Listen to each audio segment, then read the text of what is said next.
Assalamualaikum warahmatullahi wabarakatuh. Kami dari kelompok 2 akan mempresentasikan mengenai resiko operasional.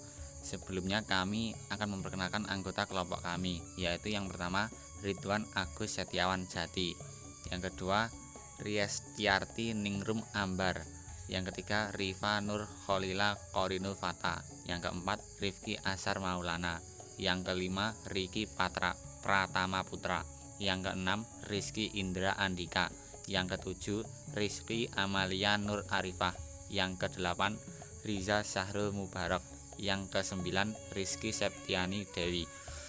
Mari simak presentasi dari kelompok kami. Pengertian resiko operasional. Resiko operasional adalah resiko yang dapat terjadi dalam kegiatan operasional bisnis.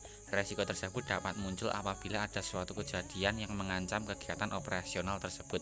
Resiko operasional menutupi beberapa hal seperti kegagalan proses internal perusahaan, kesalahan sumber daya manusia, kegagalan sistem, kerugian yang disebabkan dari suatu kejadian di luar perusahaan, dan kerugian karena pelanggaran peraturan dan hukum yang berlaku. Selanjutnya, pengaruh resiko operasional terhadap profitabilitas. Nah, biaya operasional terhadap pendapatan operasional atau BOPO itu merupakan rasio keuangan yang membandingkan antara biaya operasional dengan pendapatan operasional. Nah, resiko operasional itu juga dapat muncul dari kejadian yang mungkin terjadi di luar kendali, seperti bencana alam, kebakaran perusahaan, pemutusan daya, atau masalah dengan website hosting. Dan apapun yang dapat mengganggu operasi utama perusahaan, maka hal itu dikategorikan dalam resiko operasional. Faktor yang dapat menyebabkan terjadinya resiko operasional pada perusahaan manufaktur. Yang pertama, manusia. Resiko operasional yang disebabkan oleh faktor manusia juga bisa disebabkan oleh pelatihan dan manajemen yang tidak memadai, kesalahan manusia, pemisahan tugas atau wewenang yang tidak memadai, ketergantungan terhadap orang-orang penting tertentu, dan integritas kejujuran yang rendah. Yang kedua, proses internal. Sebagai contoh, salah satu kirim barang yang tidak berhak, kesalahan proses pembukaan rekening dan transaksi, terlambat melakukan penyesuaian terhadap perubahan kebijakan, kenaikan volume transaksi yang tidak terduga, mengakibatkan kesalahan dalam penanganan transaksi dan bisnis. Faktor yang ketiga adalah sistem dan teknologi semakin meningkat. Artinya, ketergantungan perusahaan terhadap teknologi informasi merupakan salah satu sumber utama resiko operasional. Yang keempat, kejadian eksternal. Resiko operasional yang disebabkan oleh faktor eksternal dapat terjadi karena perubahan perundang-undangan yang tidak terduga, seperti perubahan undang-undang hak-hak konsumen. Selanjutnya adalah 6 jenis resiko operasional. Yang pertama, manual risk. Pada jenis ini, ada beberapa hal yang dapat terjadi seperti dalam membuat pembukuan secara manual yang ditulis menggunakan kertas, yang membuatnya terancam. Itu saat kantor mengalami kebanjiran, kebakaran, atau yang lainnya, yang membuat kertas itu rusak atau tidak bisa diganti. Dengan begitu, cara untuk mengatasi hal ini adalah untuk mengandalkan teknologi modern, dengan menaruh atau menyimpan semua data yang dimiliki di sebuah perangkat akan mencegah hal-hal yang tidak diinginkan. Yang kedua, komputer risk. Meskipun teknologi semakin canggih, fakta tersebut tidak menutupi kemungkinan terjadinya error apabila ada perubahan program bisnis kualitas IT yang kurang mahir untuk akan menyebabkan perangkat kita terkena virus. Nah, untuk mengatasinya yaitu dengan memperkerjakan IT yang overqualified untuk mengurangi lawan elektronik bisnis Anda.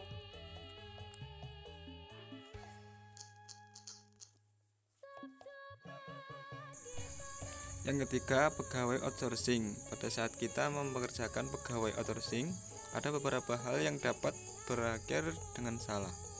Karena bukan pegawai tetap, mereka akan bekerja sebatas masa kontrak kerja saja. Dengan begitu membuat dia merasa tidak mempunyai rasa tanggung jawab dalam melakukan pekerjaan. Selain itu, Rahasia perusahaan pun juga dapat dibocorkan kepada publik saat kontrak mereka sudah selesai. Nah, untuk cara mengatasinya yaitu dengan membuat kontrak kerja dengan perjanjian larangan pengungkapan informasi rahasia. Yang keempat, kecelakaan kerja. Kita bisa menyiapkan sistem manajemen kerja yang baik agar saat hal-hal yang tidak diinginkan terjadi, kita dapat memastikan keselamatan pegawai kita. Yang kelima yaitu globalisasi dalam konsep dan produk. Efek globalisasi tentu memiliki pengaruh besar bagi konsep pada seluruh sektor bisnis, baik segi finansial dan non-finansial.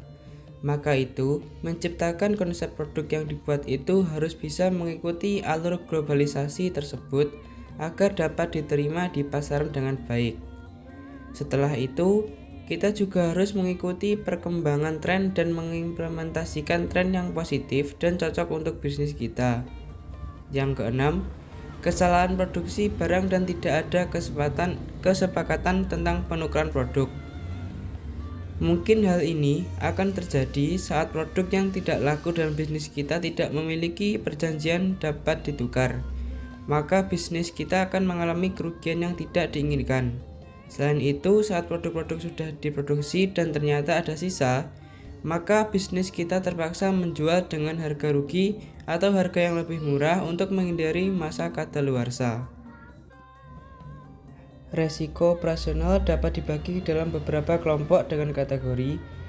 Resiko operasional yaitu risiko yang membuat tidak efisiennya dalam sistem informasi atau pengendalian internal sehingga menghasilkan kerugian. Risiko ini lebih lanjut dapat dibagi ke dalam risiko fraud, risiko penyampaian informasi yang tidak benar, risiko yang tidak bisa dihindari seperti banjir dan risiko pekerja atau personal risk. Risiko hukumnya yaitu risiko di mana kondisi kontrak atau perjanjian tidak bisa dijalankan dikarenakan tidak disebutkan dalam perjanjian atau sehubungan dengan dokumentasi dan prosedur yang berlaku. Tindakan pegawai yang melakukan perbuatan tidak sesuai hukum di mana membuat perusahaan terkena penalti. Juga termasuk dalam risiko hukum termasuk risiko yang peraturan yang berlaku. Risiko operasional dapat dibagi ke dalam beberapa kelompok dengan kategori. Pertama, risiko reputasi yaitu risiko yang memaksa melakukan provisi kontrak akan membuat kerugian kepada pihak lain sehingga reputasi perusahaan mengalami penurunan kepada konsumen perusahaan. Yang kedua, risiko akuntansi yaitu risiko yang membuat kesalahan dalam kebiasaan akuntansi sehingga membuat perhitungan atau pernyataan kembali atas pendapatan sehingga mempengaruhi pandangan investor terhadap perusahaan. Yang ketiga, risiko likuiditas pendanaan yaitu risiko di mana perusahaan akan harus membayar jauh lebih tinggi dari tingkat bunga di pasar atas pendanaannya dikarenakan persepsi investor terhadap kredit kualitas lembaga tersebut semakin menurun atau terjadi penggunaan dana yang cukup besar membuat perusahaan semakin dipertimbangkan untuk tidak diberikan lagi bila membutuhkan pendanaan di masa mendatang. Yang keempat, risiko perusahaan enterprise yaitu risiko kerugian dikarenakan untuk merubah seluruh kebiasaan atau budaya klimat perusahaan seperti kebutuhan pelanggan, tindakan pesaing, inovasi teknologi yang cepat berkembang. Ada beberapa manfaat yang didapatkan bila perusahaan bisa mengelola risiko dalam proses operasional 3, yaitu menghindari kerugian yang tidak diharapkan dan memperbaiki keefisiensi operasional. Yang kedua, efisiensi dalam menggunakan modal. Yang ketiga, memberikan kepuasan kepada pemangku kepentingan. Yang keempat, memenuhi tuntutan regulasi. Sekian presentasi dari kelompok kami. Apabila ada kurang lebihnya kami mohon maaf. Akhirul kalam. Wassalamualaikum warahmatullahi wabarakatuh.